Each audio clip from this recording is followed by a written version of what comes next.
নমস্কাৰ ইনাৰ কিটচেনলৈ আপোনালোকক স্বাগতম জনালোঁ। যিহেতু এতিয়া কঁঠালৰে ছিজন, মই ভাবিলোঁ কঁঠালৰ গুটিৰে এখন আঞ্জা বনাম। কঁঠালৰ গুটিৰ আঞ্জাখন বিৰাট টেষ্টি হয়। আমি যিহেতু দুজনে মানুহ অকণমানে গুটি লৈছোঁ। কঁঠালৰ গুটিৰ বাকলি গুচোৱাতে অকণমান হাতত মিঠাতেল সানি ল'ব, তেতিয়া আঠাটো নালাগিব। কঁঠালৰ গুটিৰ বাকলিবিলাক মোৰ এৰুৱা হৈ গ'ল।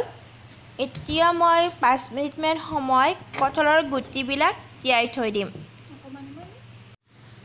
গুটিবোৰ 5 মিনিটমান তিয়াই থোৱা হৈ গ'ল আৰু পানীত তিয়াই থোৱা লাভ এইটোৱেই হয় যে বাকলিবিলাক সহজতে গুচাব পাৰোঁ।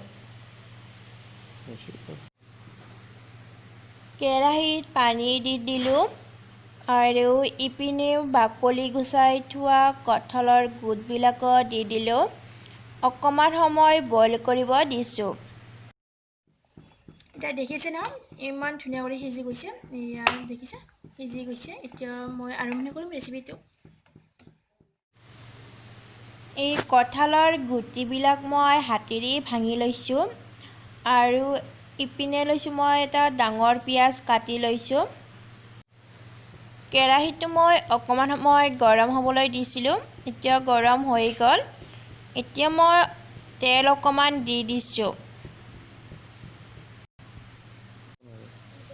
তেল গৰম হৈ গ'ল। এতিয়া পাঁচফোৰণ দি দিলোঁ মই,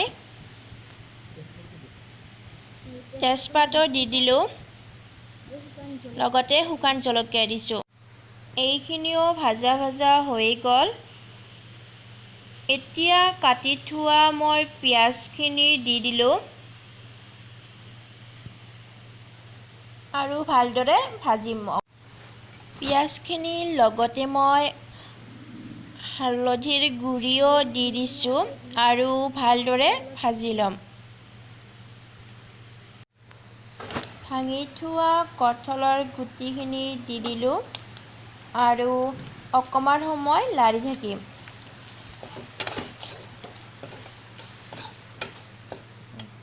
ভাজা হৈ গ'ল। এতিয়া পানী ঢালি দিলোঁ। নিমখটো আপোনালোকৰ সোৱাদ অনুসাৰে দিব আৰু কাটি থোৱা জলকীয়া দুটা দি দিছোঁ। ভাজি থোৱা মাছ কেইটামান আছিল, আঞ্জাখনত দি দিলোঁ। তেতিয়া আঞ্জাখন বেছিকৈ সোৱাদ হ'ব। দেখিছে নহয়, আঞ্জাখন ইমান ধুনীয়া হৈছে, খাবলৈ মজা হ'ব। মোৰ ভিডিঅ'টো ভাল লাগিলে লাইক কৰিব, কমেণ্ট কৰিব আৰু কোনোবাই নতুনকৈ চাই আছে ছাবস্ক্ৰাইব কৰিব নাপাহৰিব।